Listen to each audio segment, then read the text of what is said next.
Hi, everybody. It's Mark Fisher. Welcome to our channel, our Scientology stories, Peeling the Onion.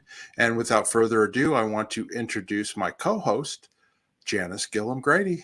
Hi, Janis. How you doing? I'm doing good. Aloha, Mark, and g'day, everybody. Aloha. Ahoy. Ahoy. Salute.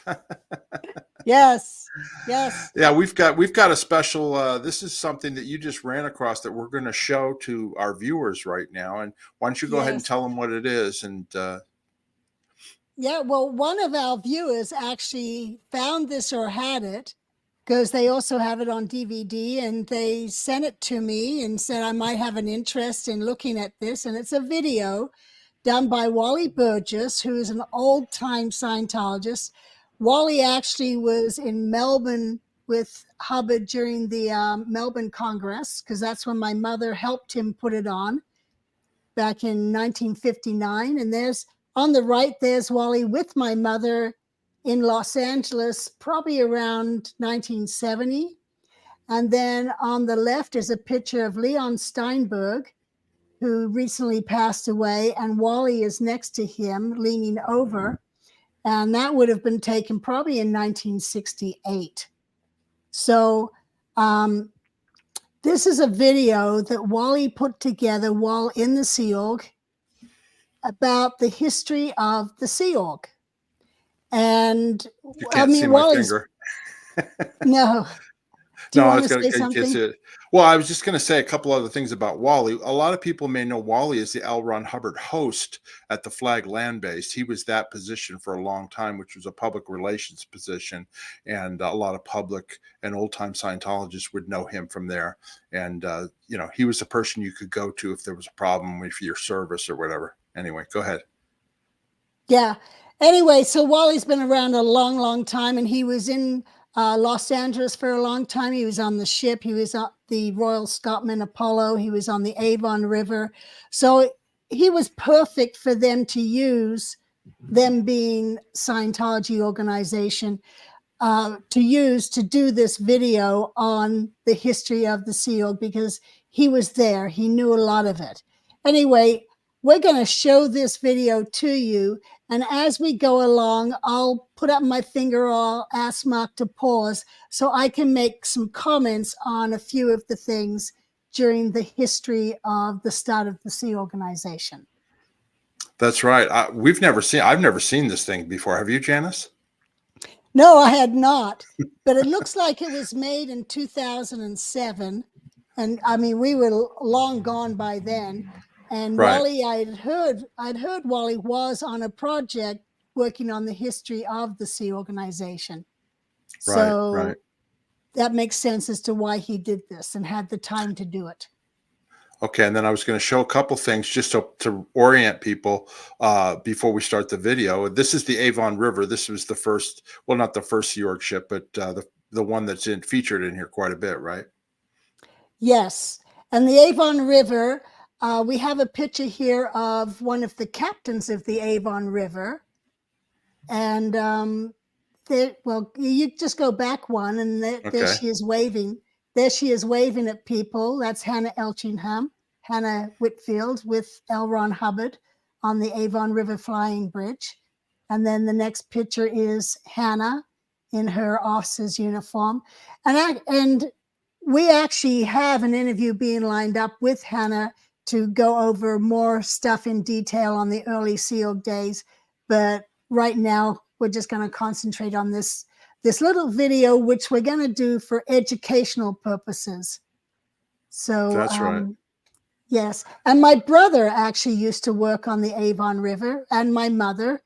And there's my brother there on the forecastle of the Avon. And he actually had been in the engine room on the Avon and also as a deckhand. He started as a deckhand and ended up in the engine room. And he also spent some time in the chain locker on the Avon River when Hannah, as the captain, had gone down to the engine room and made some comment about the deck being greasy or slippery. And my brother, I guess, gave her a flippant reply. It's an engine room. What do you expect, type of thing. Anyway, so he ended up in the chain locker at 15 years old, I think he was at that time.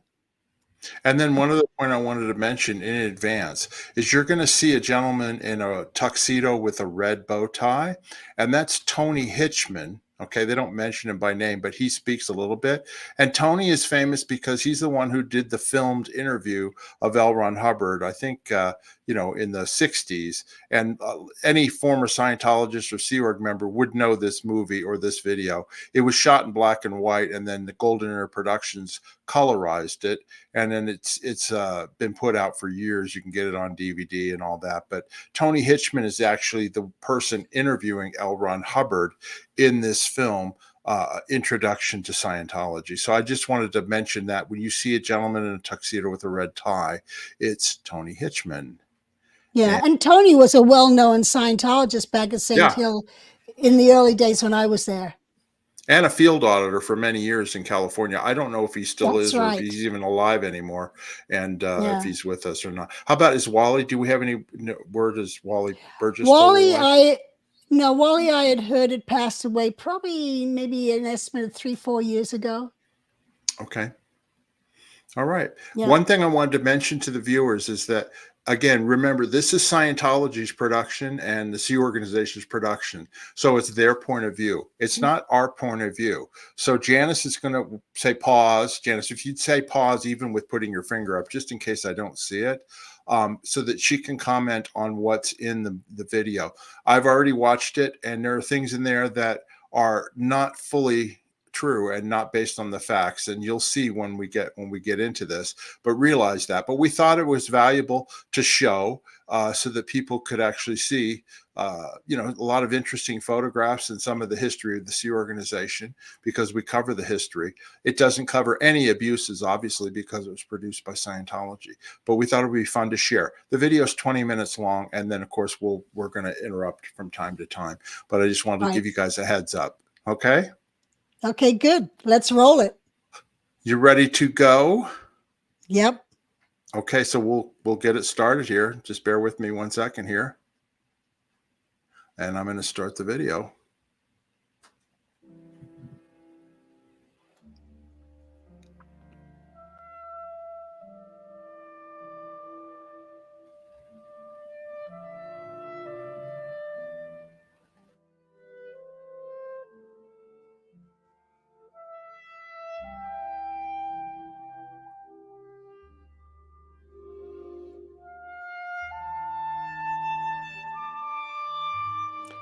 Wally obviously had a lot of help to do this. I am one of the original dozen Sea Org members. Way back in 1962, in the Cape Town organization in South Africa, Jack Parkhouse read out a message from Ron, which said that we should find a large building situated between Cape Town and Port Elizabeth on the southern coast of Africa, and if it was satisfactory, he would set up a base at that place. Now, this news had us all very excited, and we would guess that this would be some sort of advanced base. We trace no mention of the Sea Org for a year or two following this. Ron continued the research and development of Scientology at an ever-increasing pace at St. Hill. He continued the St. Hill Special Briefing Course. 1965 and 66 were tremendous years for technical advancement. The power processes in the clearing course were released, and Scientologists were flocking to St. Hill. Ron did much of the research in this upstairs room, which has been kept in immaculate condition since he left St. Hill, along with his ground floor office and the rest of his quarters there. Then came a further development which I'm sure influenced the creation of the Sea Org. In 1966, knowing that the world would not go on forever without war, and knowing that it might be very advisable for us to have all of our materials in a safe repository, I went down to Southern Africa in order to establish an area where this could be effected. What happened there is that the people of the countries involved began to write me fan mail in floods. I appeared many times on TV and radio, and my popularity was very great. And this could not be confronted by a fellow named Smith and some others, and they refused to extend my visa. There was no more to this than that. The day he left, I was in tears, went to his house, and he said, "What shall I tell him when I get back to England, Tim?" And I said, "I don't know, Ron, but I just know this. Rhodesia is losing the best friend she ever had." Over a year later, he reflected on this trip and his conclusions from it in his Ron's Journal 1967. I've already made an experiment. I went off by myself into southern Africa to see whether or not an OT would make good singly and all alone without any assistance against the environment around him. And I found out that he would not do too much good, that a group of OTs would be entirely irresistible and are necessary to carry off this type of operation. Shortly after Christmas 1966, Ron was not seen again at St. Hill. He had made trips before, but this time his whereabouts were not announced. I just want to comment here. I was a little late on putting my finger up, but That's okay. We've already done interviews with Ken Urquhart and with Danielle Chamberlain covering the time Hubbard was in South Africa and Rhodesia, which is now called Zimbabwe. Anyway, from my understanding, yes, they did not renew his visa. So he actually he had to leave because they did not want him as a undesirable. And then he also had problems when he returned to England being an undesirable alien. So at this point, he disappears from St. Hill because he can't be in England, and he's already left Southern Africa because he wasn't allowed to be there. So that's where he has to come up with a new solution to where can he go. Okay. Okay. You ready to carry on? Yes, let's carry on. Okay, here we go. He left behind him the materials of OT sections 1 and 2, and these became available to the increasing number of graduates from the clearing course. Ron's whereabouts were to remain unknown from this point in time onwards, but the effects of his recent actions and his conclusions were still very much felt at St. Hill. Sudden disappearances among staff and public became grounds for considerable speculation. None of these people said goodbye before leaving. Some had earlier been seen to spend long periods of time in one of the garages at St. Hill, but they were not talking about that either. Rumour had it that they were learning such nautical things as tying knots, learning the points of the compass, and going off to New Haven on the south coast of England for training in the sailing of small vessels. Ron had actually been demonstrating seamanship at these classes before his departure. Some mystery. A notice appeared on the public notice board which mentioned something about a yacht having been acquired. The notice was removed rapidly and nothing more was seen or heard on the subject. Later on the same notice board was a call for volunteers with diesel engineering experience to assist on a special project. Having reached the state of clear, and having as yet no set plans for the future, I showed up in response to this notice and was told a limited amount of what it was all about at an interview in the Manor. A week or two later, I was engaged by these same people in the Manor to use the small bus I was driving at the time. I was to show up at the front door of the Manor and take a group of people and a lot of sundry nautical items to the port of Hull on the east coast of England. It was heavily stressed that what we were to do and the location that we were going to were all highly confidential. We were to look for a yacht named Avon River at Victoria Dock in that port. The bottom arrow in this map of England shows where East Grinstead and St Hill are, and the top arrow shows Hull. We found our way to Victoria Dock and found nothing there resembling a yacht. Only one vessel seemed to be berthed there, so we went closer to inquire. My God, could it be? There was Joe and Frank and Yvonne. This was where all those staff from St Hill had been Joe was Joe Van Staden. Frank would have been Frank McCall. Jill was Joe's wife, Jill Van Staden, and Yvonne was my mother, Yvonne Gillham. Okay. So I carry on? Yes, carry on. Okay. disappearing to. We took a closer look, and sure enough, it really was named Avon River. How unlike the image conjured up by the term yacht. Not what we had expected. We accepted the invitation to come aboard with some reservations. One thing all these guys from St Hill had in common was that they were all engaged in work that got them dirty. We were assured that all was now much cleaner than it had been when they arrived. But what was all this about a yacht? Well, cognitions were to occur on that subject, which we'll mention a little later. I became one of those guys that got dirty each day. Work continued on getting this vessel ready for a use that was to remain an unknown for most of us for some time to come. All most of us knew was that we were volunteers and what we were doing was confidential.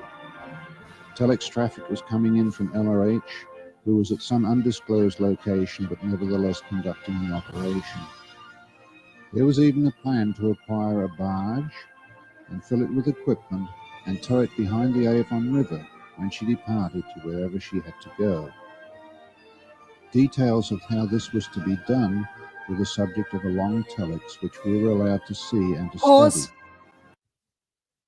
Yeah, that's the exact same deck that photo of my brother was on, that we showed earlier in the video.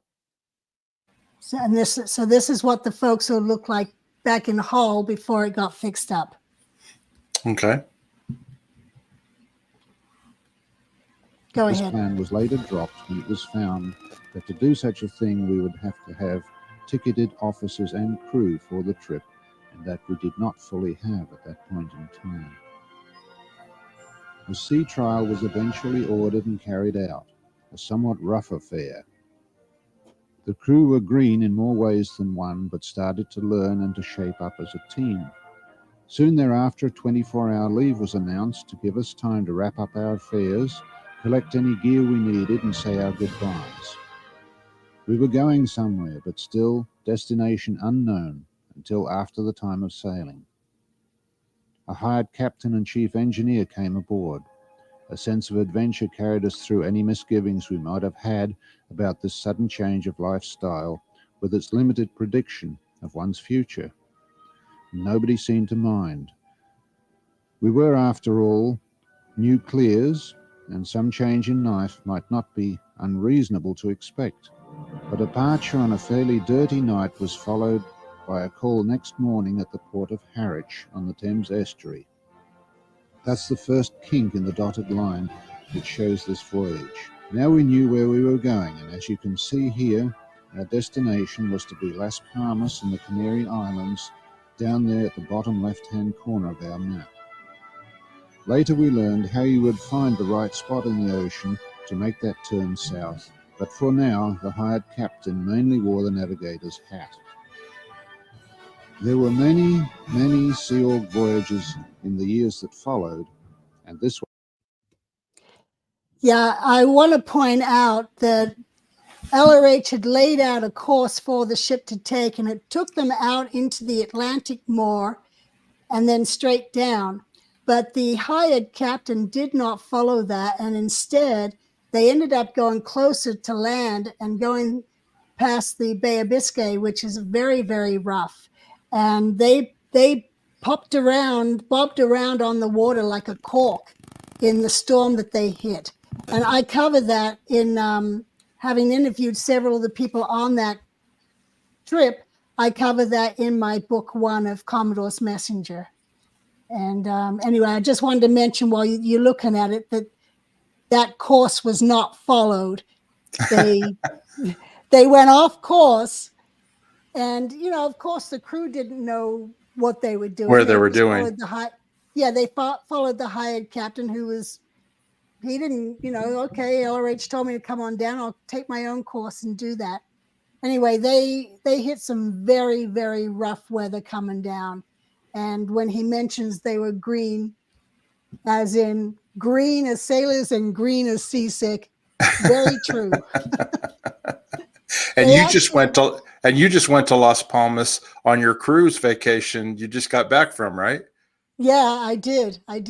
But I remember even in our interview with Neville, where he actually talks about this, Neville Chamberlain, they actually had to tie a rope from the forecastle to the midships of the ship, and tie themselves to that rope to go back and forth, or they would have been washed over the sides. Okay. We'll go on. This one is mentioned in detail only because it was almost, but not quite, the very first, and contained impressions of the total newness of the activity and all the people so far in it. 17 people made this voyage, plus the hired captain and chief engineer. The Avon River was an extremely seaworthy vessel and could survive any weather, but she was lively in rough seas and ran very wet, meaning that the decks were often awash as she took heavy seas over the rail. The engine room was very hot at that time, and the heat, coupled with the motion, was too steep a gradient for many a landlubber's stomach. Pause it. Those whose duties... That is my mother. She was in the galley. She was assigned to the galley as the cook and dishwasher and steward and everything else. And so that was a nice surprise for me to see her there in the galley again, in this video. And she was a primary or like a elementary school teacher in Australia, and then started up her own mission and all that. And now she's out in the ship being a cook at sea. Yeah, she was a kindergarten director and a teacher. Right. And she'd been a model before that. So yeah, here she is now out in the ocean. She knew nothing about ships, nothing. And she was one of the people in the garage at St. Hill learning to tie knots, and LRH giving his different educational ship training. She was one of those people, because I remember I used to wait for her sometimes outside the garage in order to go home from St. Hill. Okay. You ready to keep going? Yep, we can keep going. All right. These lay above decks were envied as having the better end of the deal, if indeed there was a better end. At least they had some space and cool fresh air. I, for one, was convinced that the end... I was just going to mention who that was. That gentleman was Craig Lipschitz. Okay. Yeah. End of this voyage, I was getting off and staying off. But for the moment, there was no quitting and going to one's bunk to wait for better things. There was just us, and no one was about to appear to handle the situation for us. We pressed on. Confidence and teamwork grew with hastily accumulated experience. Seasickness lessened as a result, and life settled into a routine of going on watch, meals to the degree we felt capable, and resting in preparation for one's next watch. The voyage took about 10 days. The seas moderated somewhat as we went south. Sporadic radio contact was made with Las Palmas, where it was learned that Ron was waiting for news of our progress.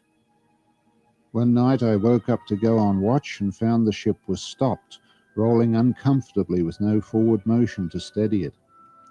A lighthouse flashed its signal occasionally on the horizon. Could it be? Was this Las Palmas? Yes. Our hired captain had elected to wait until morning to take us into the port, and we were sitting waiting for the new day. At first light, we started the engine again and sailed in. The duress of the rough seas was soon forgotten. LRH came aboard to welcome us, and he gave us some hint of what lay ahead for us. It began to dawn, a little late perhaps, who it was that was going to make this vessel into the yacht we had been looking for back there at Victoria Dock in the Port of Hull.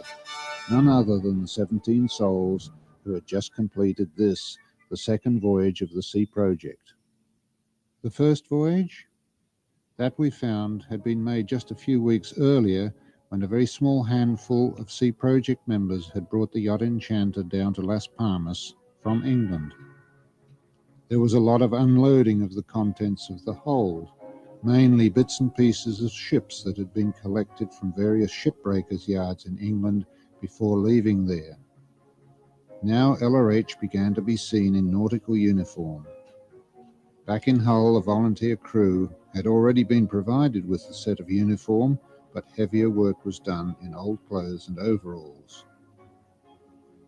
Manuel, the boatman, adopted us for the duration. He was on standby to service at all times and got a personal commendation in writing from LRH, which was the pride of his life. He subscribed to the local belief in taking a siesta in the middle of the day. Now the pace began to change. We learned that the Avon River was to be refitted in readiness for use on a purpose not yet announced.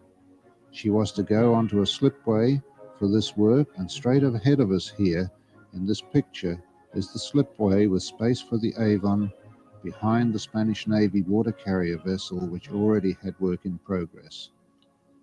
Our ship was carefully positioned over a large carriage running on rails below the water, then hauled up the rails on this carriage until high and dry, ready for work to begin. That white thing sticking out from the side of the ship in this late evening shot is the... Yeah, I was going to mention, while the ship was in dry dock, there should be another part that shows it, but that's a pretty far distance. And at the time, my mother was dating a gentleman called Haskell Cook, and he sailed down with them to Las Palmas from England. And Haskell actually, during dry dock, they were doing sandblasting of the hull in order to clean it off and get all the barnacles off and repaint it. And Haskell actually fell into the dry dock and hurt himself pretty badly. And he didn't get the medical attention he required and ended up blowing. He was I think he was actually the first person to blow from the Sea Org. Wow. And that was in 1967. And several people, including Joe Van Staden, got in trouble for the neglect of Haskell. And then my mother got in trouble because she was concerned about Haskell because he just disappeared, and she was being the steward at the house, at the villa that Hubbard was staying at. She'd been moved from the Avon to his house to serve him, and that's when Haskell fell into the dry dock and injured himself. Anyway, so when we continue, you can actually see the distance and imagine that's a pretty bad fall. Okay. Steam being let out of the boiler. It's called blowing down the boiler, and the noise is deafening and goes on for well over half an hour, giving an idea of the enormous amount of energy stored in a ship's boiler. This was the sight next morning. The weeks that followed were the forerunner of the Sea Org Deck Project Force and Estates Project Force.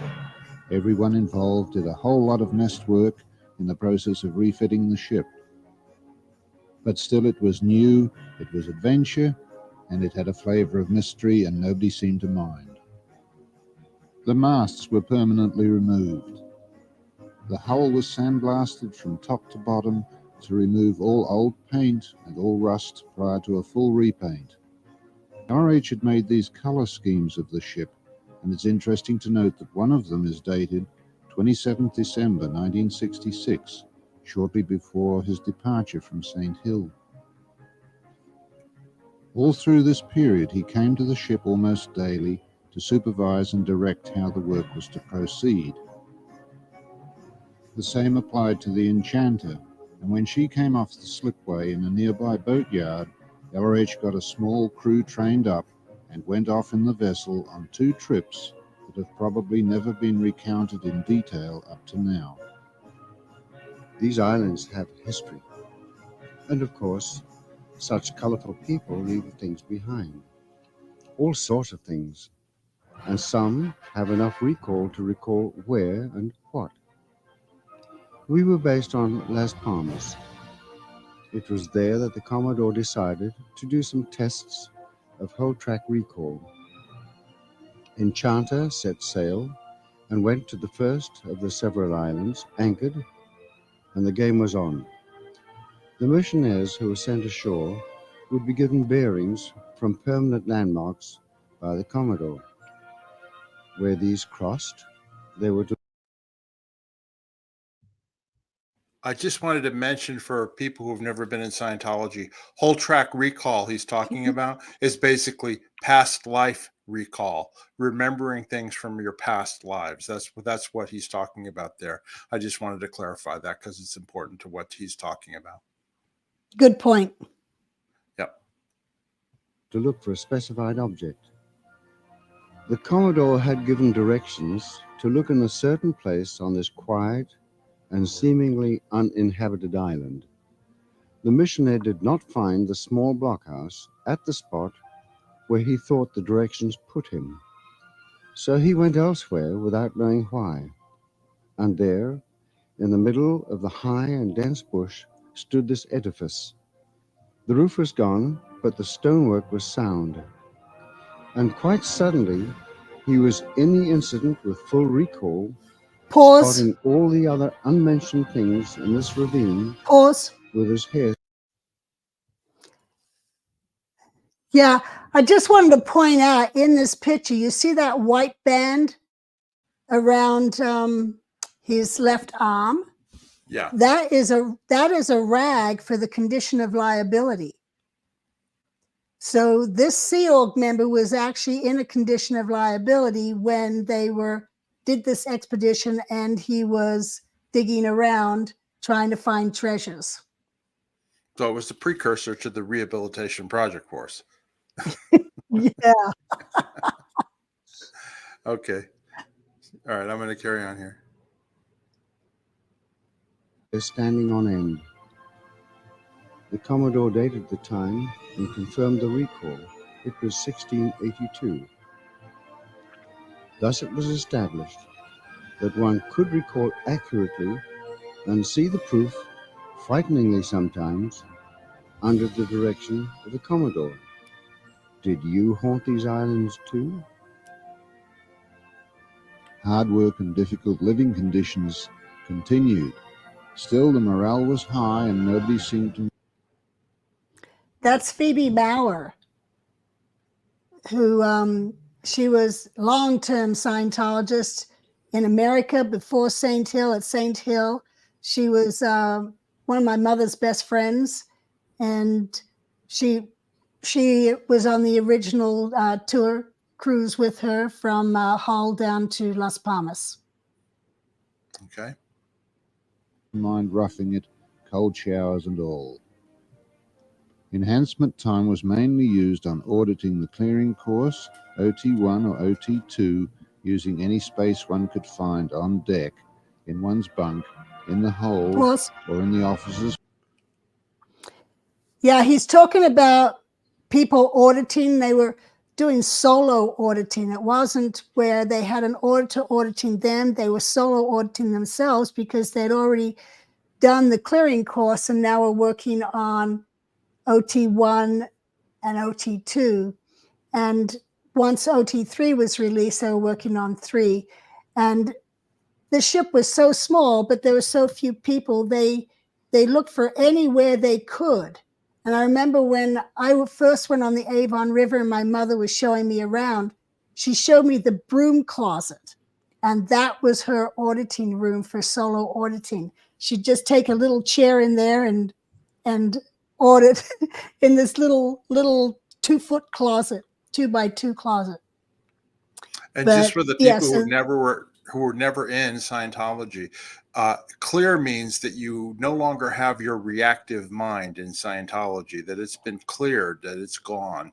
And you could not be in the C Project unless you were clear at that time. Is that right, Janis?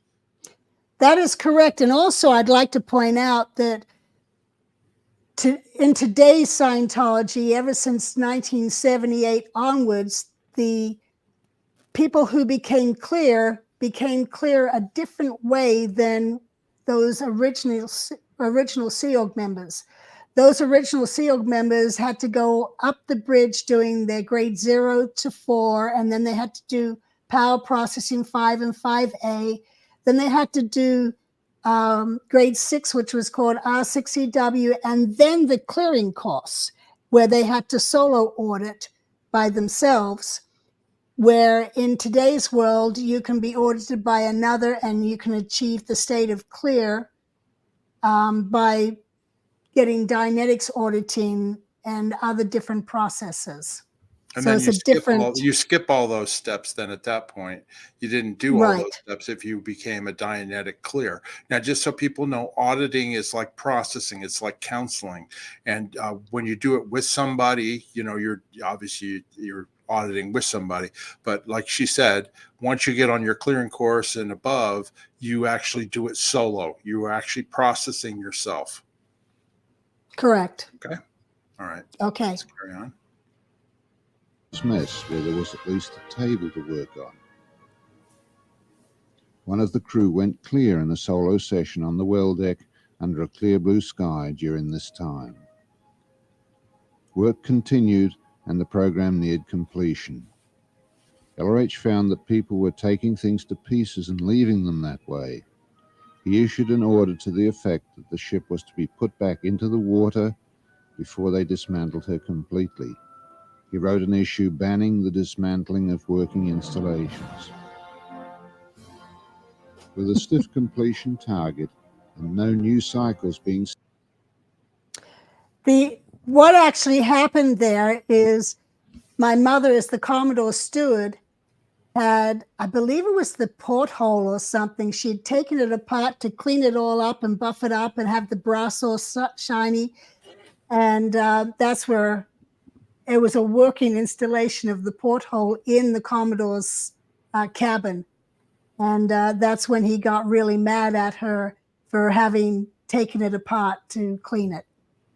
When there was nothing wrong with it, right? That was the whole idea. Don't take apart a working installation, Matt. Oh, it's working. Don't take it apart.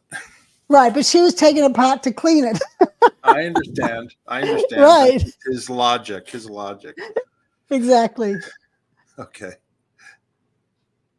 Started. Work came to a close soon afterwards.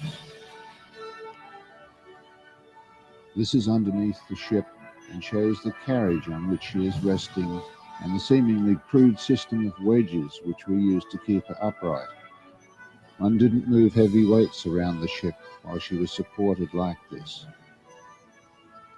This rudder, a narrow affair when we were first on the slipway, was redesigned by LRH himself and modified as you see here, bringing much better steering at low speeds in harbours.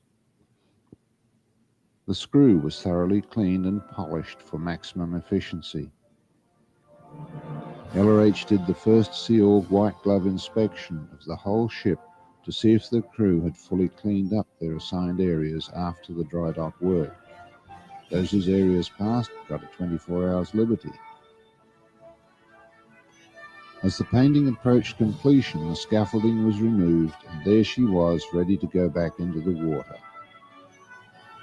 LRH drilled us on all the duties a crew has to perform during a launching, more than one might imagine without having become involved before. The launch itself went off smoothly once she got moving, and as she floated, the decks began to move under our feet again after so many weeks on dry land. This launching was to mark the date of our annual Sea Org Day celebration in years to come.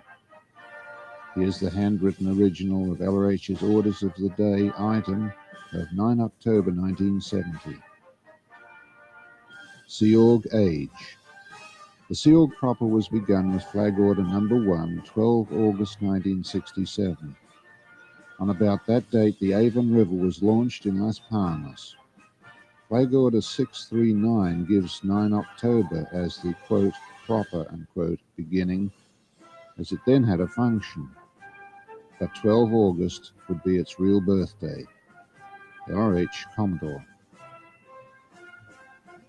And so the Sea Project became the Sea Org, and Ron became the Commodore, and was soon addressed and referred to as such by all. The Commodore made his Ron's Journal 67, and we were the first to hear it before it was played to staffs around the world. For us, it filled in missing parts of the picture during recent months, and also spelled something of the future for us. You have heard mention of the Sea Org, a sea organization, and you are likely to hear other mentions of it as time goes on.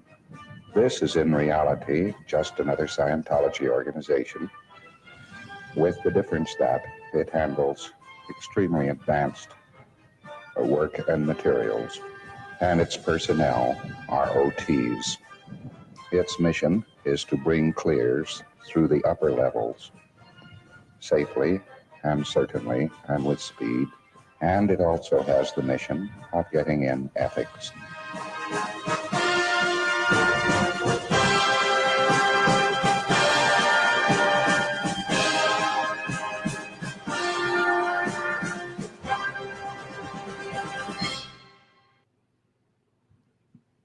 So there you have it. That's quite something. It looks like something that was prepared for Sea Org Day in like 2007 or whatever. They could show the staff to make them proud. You know? Yeah, possibly. Yeah. And then here's what the Avon River looked like. We showed you before. This was after that whole repainting and all that stuff, right, Janis? Yeah, she'd gotten repainted, looked real pretty, and then she went through another storm. And you can see she's kind of beat up a little bit there. Yeah. And then here's Hubbard and Hannah on the flying bridge. Like you said, we showed you this before. Yes. And then here's Hannah, who was one of the captains on the ship. And then again, here's your brother on the forecastle of the ship. And yeah, that was interesting. I mean, I had never seen that before. Like I said, I think they obviously prepared that for Sea Org Day to make people proud of it and all that. The funny thing is that Hubbard, like you said, Janis, he wasn't allowed in Rhodesia, Zimbabwe, Rhodesia. He wasn't allowed in the UK in London anymore. He was basically on the run, and his solution was, oh, well, we'll go to sea on a ship because, we'll be in international waters, and I can basically operate without having to worry about governments and that type of thing, right? Yeah. And then, interestingly, he ends up in the Canary Islands, which is part of Spain.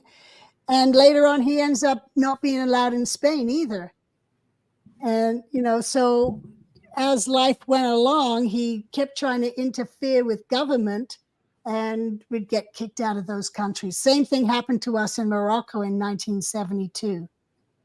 I think it's interesting, too, that he mentions at the end that the purpose of the Sea Org was clears getting people through the OT levels, right? Well, obviously at some point they changed the requirement that you had to be clear in order to get into the Sea Organization because most of the staff were not clear.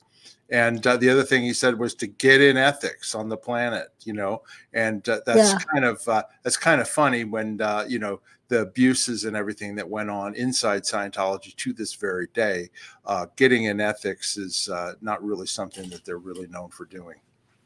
Yeah. Well, that clear requirement was waived when there wasn't enough clears to man the ship. Right. It became necessary. We need more people. We can't get them all clear. Exactly. And so I remember in May 1968, I was standing up on the prom deck with the Commodore because Bill Howie had just come back from St. Hill with new recruits.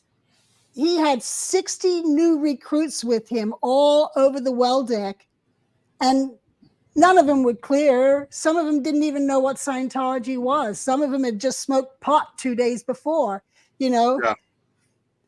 But so that requirement went away.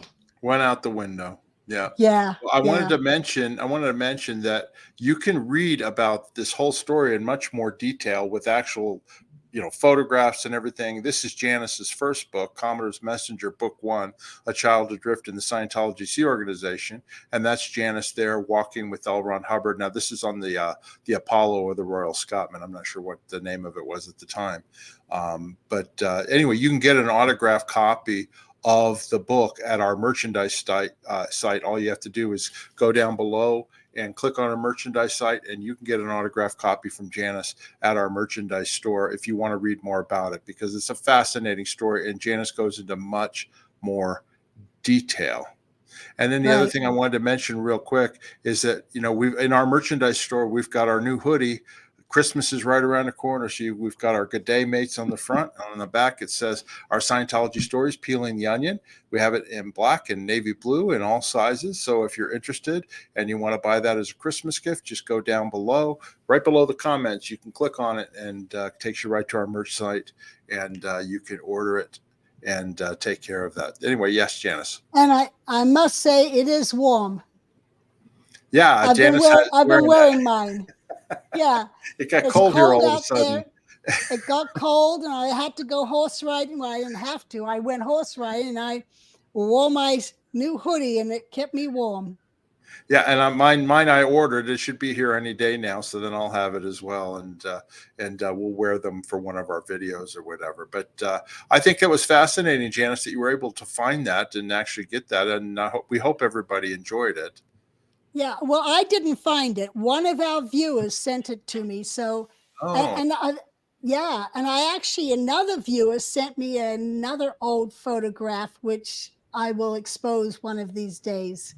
So, viewers out there, if you've got old photographs or videos and stuff like that, I'm definitely interested. Yeah, send them to us, and we'll feature them Yeah. on our channel here. If you enjoyed that video, please subscribe to our channel. Just click that subscribe button. It helps us get out the videos, and YouTube then puts it out to everybody. And as Janis likes to say, you want to rock slam that like button. That also lets people know that we are popular and that you should learn these stories about Scientology and the Sea Organization. And then also wanted to mention too, if you have any questions about this video or anything we've talked about, down below, ask in the comment section, and we answer those questions at any time. And then lastly, if you want to donate to the channel, you can buy me a coffee. In the description of the video down below is a link. You can buy Janis and me a coffee, and we appreciate the support and all that. Janis, is there anything else that you'd like to talk about or say before we end this video? No, I enjoyed that, and we'll put some more history together, and we will see you soon. And thank you for watching. All right, everybody. Until the next time, we'll see you later. Bye-bye. Bye.